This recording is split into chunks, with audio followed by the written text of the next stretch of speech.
Kembali di iNews Siang bersama saya Stefani Patricia dan Pram Senjaya. Pemirsa memanfaatkan waktu ngabuburit dengan sesuatu yang berguna, diantaranya dengan mengunjungi Museum Sejarah Islam di Wisata Transera, Kabupaten Bekasi, Jawa Barat. Ya, pemirsa, pengunjung di sini bisa belajar serta mengenal dan memahami artefak dalam pameran peninggalan Rasulullah SAW. Warga antusias mendatangi Museum Sejarah Islam yang berada di Desa Setiasih, Kecamatan Tarumajaya, Kabupaten Bekasi, Jawa Barat. Di dalam Museum Sejarah Islam, para pengunjung dapat melihat benda-benda bersejarah peninggalan para nabi dan para sahabat-sahabatnya. Sebanyak 35 benda bersejarah peninggalan Rasulullah seperti cincin, sandal, serta pedang sahabat-sahabat Nabi dipamerkan dalam museum tersebut. Selain itu, di Museum Sejarah Islam juga dipamerkan tongkat Nabi Musa yang dapat membelah Laut Merah saat dikejar Fir'aun. Selain itu, para pengunjung juga akan diputarkan film sejarah Islam serta diberikan edukasi agar lebih mengenal sejarah Islam lebih dalam lagi. Museum Sejarah Islam ini hadir di Bekasi hingga berakhirnya bulan Muharram. Nabi Lut merupakan keponakan dari Nabi Ibrahim dan terkenal dengan perilaku seks. Nah, Stefani dan juga pemirsa, ini untuk melihat langsung barang-barang peninggalan Nabi apa saja yang ada di Museum Sejarah Nabi. Pemirsa, sudah bersama kami rekan kami Ayah Nufus di sana. Halo, selamat siang rekan Ayah. Boleh ajak kita lihat apa saja yang ada di Museum Nabi Muhammad kali ini? Baik, selamat siang Pram, Stefani dan juga pemirsa. Dan saat ini saya ingin mengajak Anda langsung untuk melihat koleksi-koleksi yang ada di Museum Sejarah Islam ini, yang mana jika Anda lihat di layar kaca memang ada sekitar 35 koleksi benda bersejarah yang ada di sini, yang mana ini didominasi dengan pedang-pedang yang terdiri dari pedang Nabi Muhammad SAW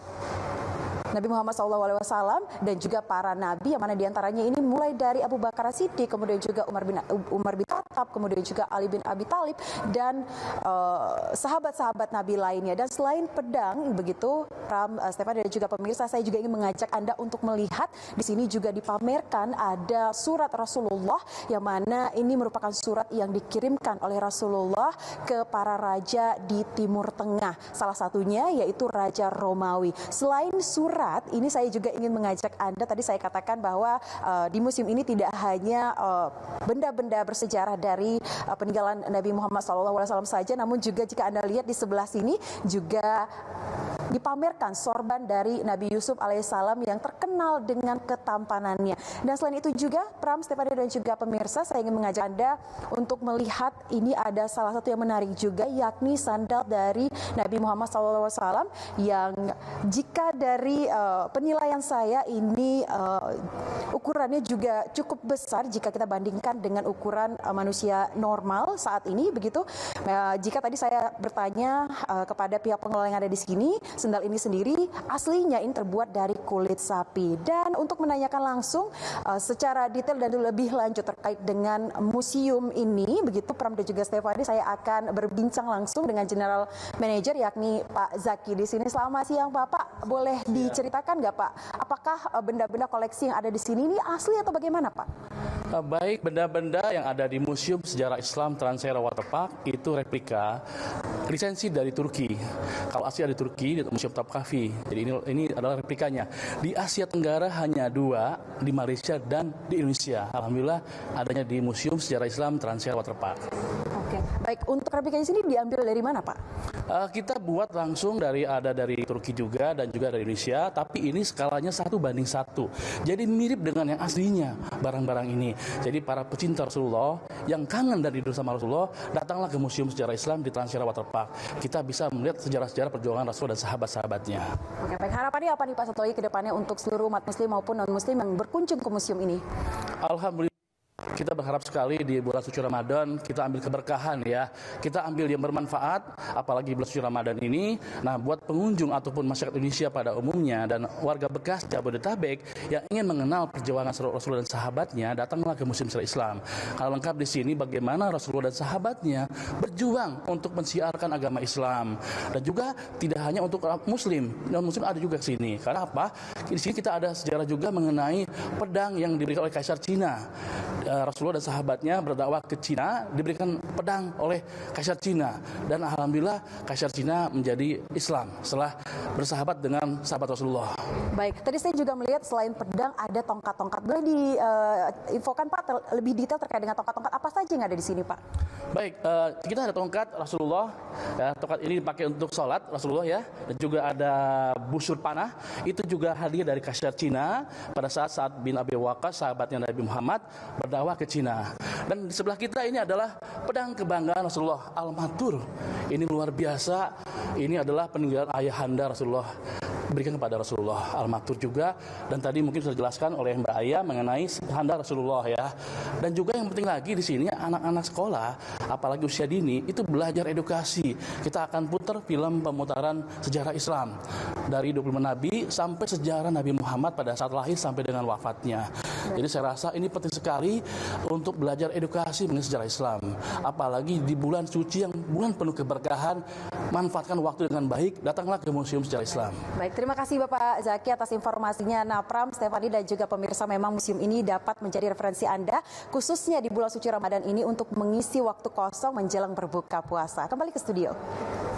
Baik, terima kasih Aya Nufus melaporkan langsung dari Museum Sejarah Islam di Bekasi, Jawa Barat. Selamat bertugas kembali.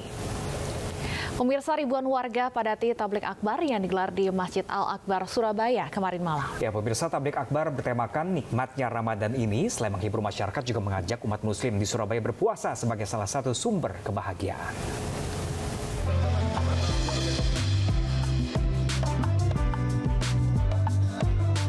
Disiarkan langsung di iNews, tablik akbar bertemakan nikmatnya Ramadan yang digelar di Masjid Al-Akbar Surabaya dipadati ribuan warga tadi malam.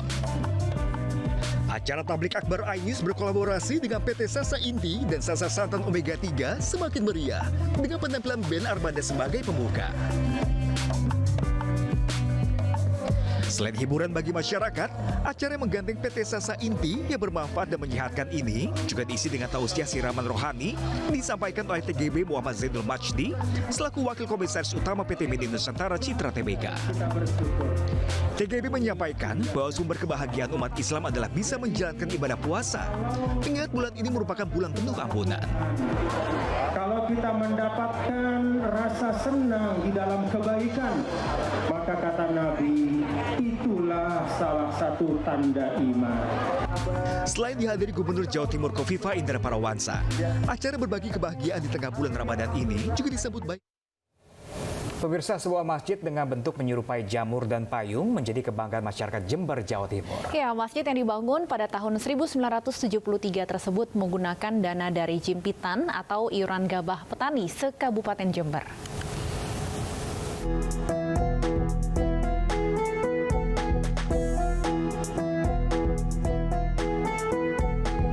Inilah Masjid Al-Baitul Amin yang berada di jantung kota Jember.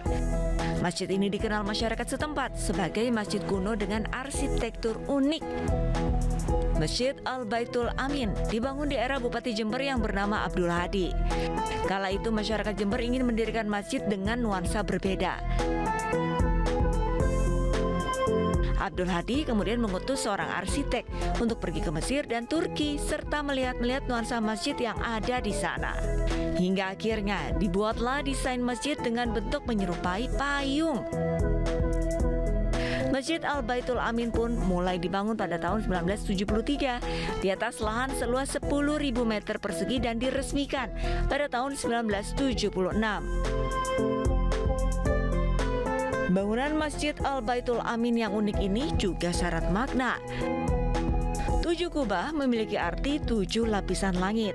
Sementara 17 pilar yang ada di dalam masjid menggambarkan 17 Ramadan sebagai waktu turunnya Al-Quran dan 17 rakaat sholat wajib. Tulisan kaligrafi menghiasi area dinding masjid. Sementara lantai marmer dan kayu jati yang memenuhi area bangunan membuat masjid terasa sejuk. Bupati waktu itu cuma pesan tidak ingin masjid kita yang baru itu seperti masjid yang biasa ini. Beda itu. Untuk ukuran tahun 76 peresmian bertahan sampai sekarang, terutama kualitas bangunan pasti tidak diragukan. Dari luar terkesan biasa saja menurut saya. Tapi ketika masuk luar biasa. Pembangunan Masjid Al-Baitul Amin membutuhkan anggaran 1,3 miliar rupiah. Dana ini didapatkan dari hasil jimpitan atau iuran sukarela petani gabah se-Kabupaten Jember dengan total 998 juta rupiah. Sementara sisanya didapatkan dari iuran PNS dan APBD. Dari Jember, Jawa Timur, Bambang Sugiarto, iNews melaporkan.